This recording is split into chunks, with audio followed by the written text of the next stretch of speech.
जोबोद मोजां मोनबाय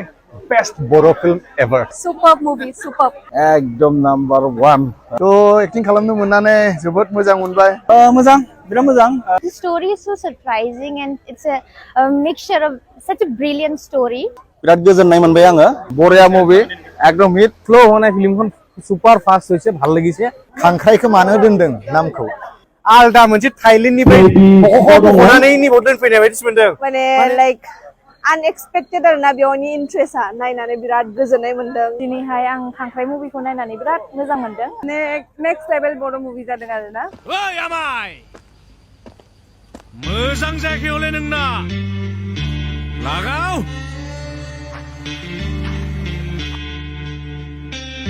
गामियाव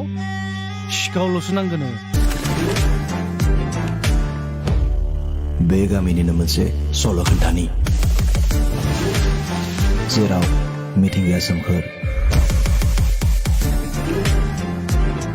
मानसिफोरा गुबुंले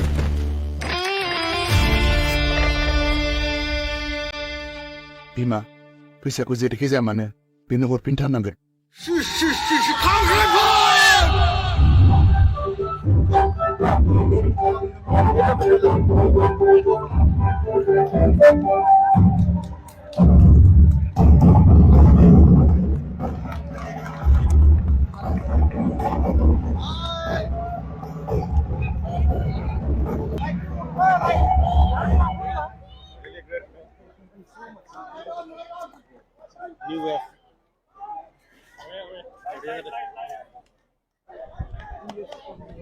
जोबोद मोजां मोनबाय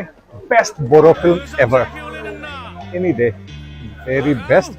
and I am myself inspired जब A2 level सुबह लाइबो this is an international level fantastic film international level बिराद एन्टारटेनिं 10 आउट अफ 10 होगोन आङो माने सुपार गासैबो एक्टर्सफोरा बिराद मोजां एक्टिं खालामदों माने फर्स्ट टू लास्ट माने एकदम एन्टारटेनिं आरो आं बिराद मोजां मोनबाय नायनानै सुपार मुभि सुपार एकदम नाम्बार 1 माने बर' एकदम ट्रेन्सफर्म सोलायनाय लाबोदों माने बे फिल्मा नायनानै ओरैबायसा गोजान मोनो इन्टारनेशनेल लेभेल टाइपनि मोनदों माने कमप्लिटलि चेन्ज बर' फिल्मा बेजों मोजां बिराद मोजां मोजां मोनसे सावथुन नायबाय जायखिजाया बर'नि उनाव गोदान माने सासे डाइरेक्टर हिसाबै तामुलपुर जितु वारियर दङ बिथांमोननि जिखिनि एक्सपेक्ट खालामदोंमोन बेनिख्रुइ बहुत मोजां खालामदों एटलिस्ट जिखिनि सानदों बेनिख्रुइ बहुत मोजां खालामदों आरो बिथांमोननि जितु प्रेजेन्टेसन आर्टिस्टआ मोजां खालामदों एनार्जेटिक स एनार्जेटिक लोगोसे प्रेजेन्टेसना बिराद मोजां जादों नायनानै मोजां मोनदों आरो आसा खालामो रायजो राजानि अनसायनाय मोनगोन बयबो मोजां मोनगोन आंथ' बहुत मोजां मोनदों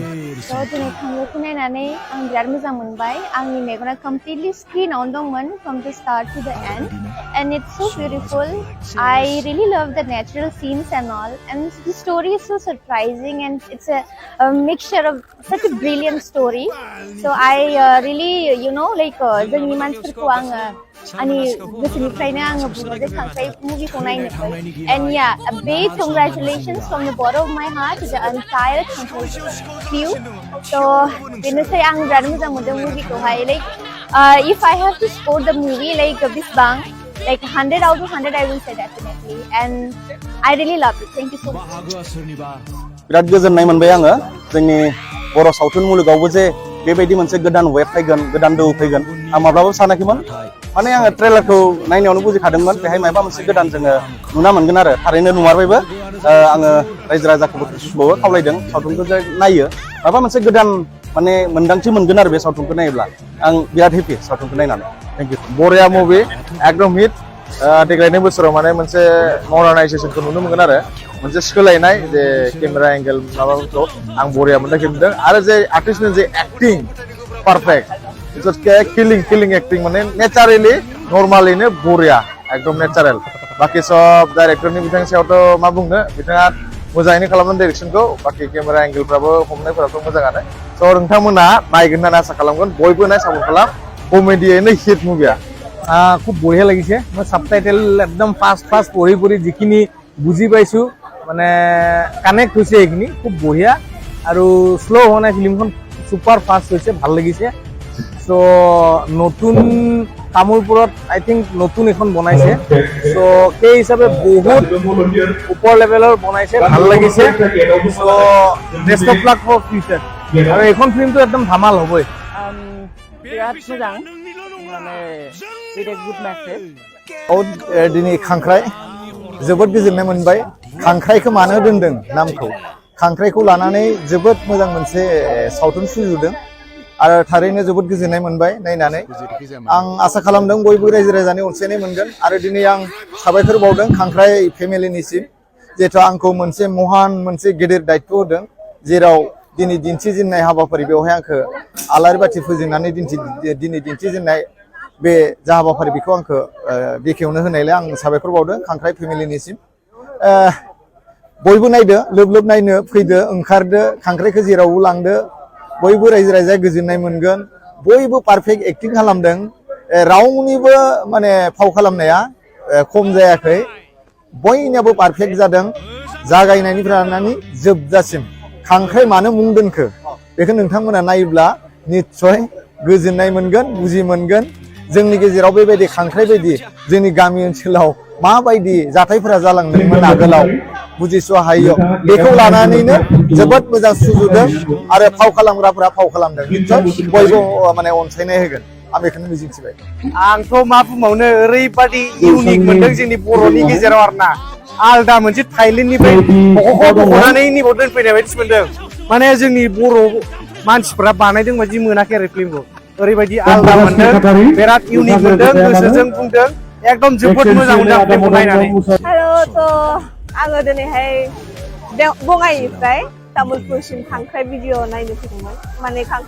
खांख्राइ फुल फिल्म थ' बेयाव फैनानै जेरैबायदि आङो एक्सपेक्ट खालामनानै फैदोंमोन माने बिराद मोजां होननानै खोनादोंमोन आरोना थ' बेसेबां आङो एक्सपेक्ट खालामदों बेनि बांसिन बेयाव इन्ट्रेस्ट मोनफैदों माने लाइक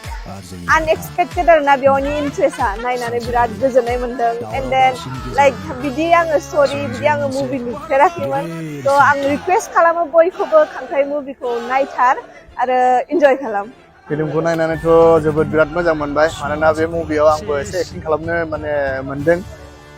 एक्सुवेलि बोसोरथाम आवगायावनो बे शुटिंखौ लानाय जादोंमोन ओमफ्राय जोंना डाइरेक्टर जोंना राजा माने सोराङा हाल जांख्रा होननाय एलबाम खालामनो लुबैदोंमोन जोंनि टिमाव थ' बै समावनो थारमाने जेब्ला स्ट'रिखौ आं खोनादोंमोन बिराद मोजां मोनखादोंमोन आरो स्ट'रि आं ओरैनो बुंदोंमोन जे बे खांख्राइ मुभियाव जुदि एसे एक्टिं खालामनो मोनोब्ला मोजां मोनो होननानै थ' एक्टिं खालामनो मोननानै जोबोद मोजां मोनबाय आं लाखि होननानै सानना लायो आरो दिनै मुभिखौ नायनानैथ' एसे बेलेग लेभेलनि नुखाबायनो थ' रायजो राजाफ्रा नायदो दिनैहाय आं खांख्राइ मुभिखौ नायनानै बिराद मोजां मोनदों आरो बिराद मोजां जादों माने केमेरा हमनाय बा फारसेनिफ्राय ओरैबायदि मोजां मोनदों माने नायनानै लानाय स्टाइलफोराबो बिराद हिट जादों आरो दा ओंखायनो आं आसा खालामो नोंथांमोनाबो बयबो खांख्राइ मुभिखौ नायथों होननानै आरो आंबो बिराद इन्जय खालामबाय दिनैहाय नायनानै थारैनो जोबोद मोजां मोनदों मानो होनोब्ला जोंनि जि समाजाव माने सोलिबाय थानाय बे माबाखौ बेयाव माने बेखौ नुनो मोनदों आरो थ' जों सानो जे जों बेफोरबायदि जेनेबा गावजों गाव बेफोरबायदि माने एना एनि सानलायालासिनो जुदि जों बयबो मोजांखौ जुदि सानोब्ला मोजां खौसेथिखौ जुदि साननानै जों जुदि आवगायलाङोबा बेनिफ्राय गोजौनिफ्राय गोजौ लेभेलसिमाव जोङो दावगालांगोन होननानै आसा खालामो मानो होनबा बे खांख्राइ मुभिया ओरैबायदि मोनसे मोजां मेसेज होदों बयनिबो थाखाय जे जों बेखौ नायनांगौ नायनानै जिखिनि हायो बेखौ बयबो सोलोंनो नाजानांगौ एकदम सुपार एन्टारटेनिं माने मुभि माने एक मिनिटबो बरिं मोनासै ओमफ्राय आं रायजोफोरखौ बेखौनो खावलायगोन प्लिज फैदो नायफैदो सापर्ट खालामदो ओमफ्राय बिराद मोजां खामानि मावदो माने नेक्स्ट लेभेल बर' मुभि जादों आरोना ओमफ्राय आंनि फिसालायाथ' ओरैबायदि एन्जय खालामदों माने उन्दै गथ'फ्राबो माने एन्जय खालामगोन आरो बे मुभिखौ पुरा एन्टारटेनमेन्टनि पेकेज आरो दा माने बिदि नङा जे फेमिलिजों नायजा जेबो बिदि नङा बिराद मोजां मोनदों आरो माने पुरा बरिंखौनो जानो चान्स मोनाखै आरो माने बिराद मेसेजबो दङ उनाव बिदि नङा जे खालि माने कमेडिल' बिदि नङा माने मिनिंबो दङ मेसेजबो दङ थ' रायजो राजाफोरखौ बेखौनो खावलायगोन बयबो नायदो सापर्ट खालामदो बेनोसै थेंक इउ रिभिउ माने गोसोआ आं गोजोननाय मोनदों थारैनो गोजोननाय मोनदों बिकज जेरैबायदि जों आसा खालामदोंमोन अडियन्सनिफ्राय अननाय मोनगोन स' आं बेखौ मोननाय बायदि मोनदों आरो बिमा फैसाखौ जेरैखि जाया मानो बेनो हरफिनथारनांगोन